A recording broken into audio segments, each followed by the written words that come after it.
WHYY is joining with public media outlets across the country for a project known as Veterans Coming Home. We'll be reporting online in the weeks to come. And this week, we present a two-part first look that explores issues affecting veterans. We begin with the more than 200,000 U.S. military members who make the transition from active duty to civilian life each year.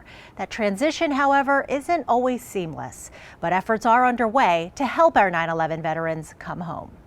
An entire mural lies within these 107 hand-mixed paint colors. The mural is a project that was inspired by the stories of veterans. Eric Oakday is the artist behind the Veterans Freedom Mural.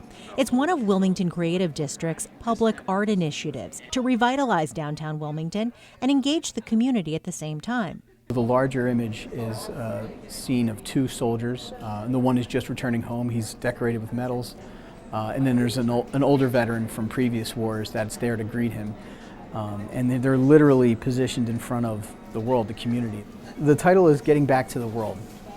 So, and it's just something everybody says, you know, when they're upon their return home, it's time to get back to the world. The 31 panels, hand-painted by volunteers, including veterans, will go up here on the north wall of Marcella's house at 9th and Washington Streets, a residential facility run by Connections for formerly homeless veterans trying to get back on their feet. Oakday connected with veterans staying there, seeking out inspiration. We had group sessions and individual interviews about the topic of the difficulties transitioning back into civilian life. I guess post-military life, there's a need to want to find an ability to serve. There's that need to continue your service in some way that's kind of missing from people's lives. And then, you know, being able to sit and work as a team and have a specific role to fulfill a job. And their stories found their way neatly into the final design. But for veterans, returning to life back home is often messy. Suicide, homelessness, and unemployment are chief among the issues, based on past U.S. Department of Veterans Affairs reports. And with the VA predicting the post-9/11 vet population to be just under 3.5 million by 2019, Thomas Davis felt compelled to do something. I think there's a void. The VA does its best to deal with the most egregious cases of hurt. But yes, I don't believe that there's a recognition that there needs to be a transition from a battle consciousness to a civilian one. The Sioux Indians had a series of rituals that would bring them from their war paint consciousness back into peaceful tribe consciousness.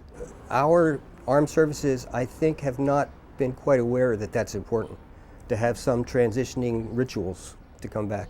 Enlisting help from some friends, Davis, a retired pastor, started the Interfaith Veterans Work Group, a Wilmington-based organization modeled after the nonprofit Mission Continues, which helps veterans readjust to life after the military through service projects within their communities, like the Veterans Freedom Mural. A good many vets don't have PTSD, classic symptoms of flashbacks and perhaps domestic violence and that sort of thing.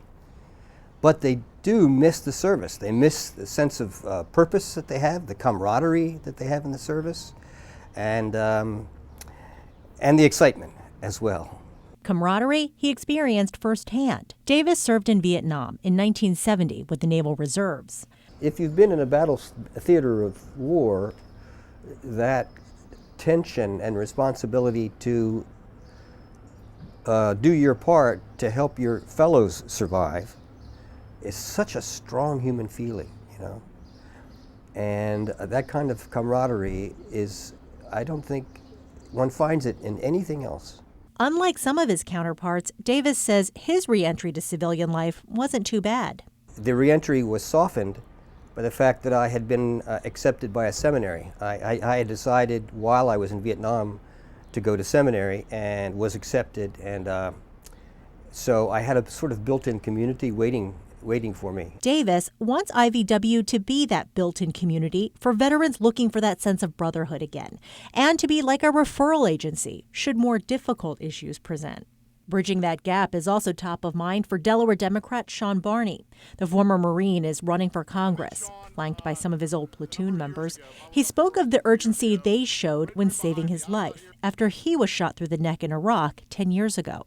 We owe the same urgency they showed that day 10 years ago to the fight to empower our veterans when they come home to continue contributing here the way they did so valiantly overseas. Davis would like to see Interfaith Veterans Work Group become the Wilmington chapter of Mission Continues and is working towards that goal. Now, IVW is almost a year old and currently has 35 members, mostly Vietnam vets. Through word of mouth, Davis is hopeful more 9/11 veterans will join. Go to ivw.website to learn more.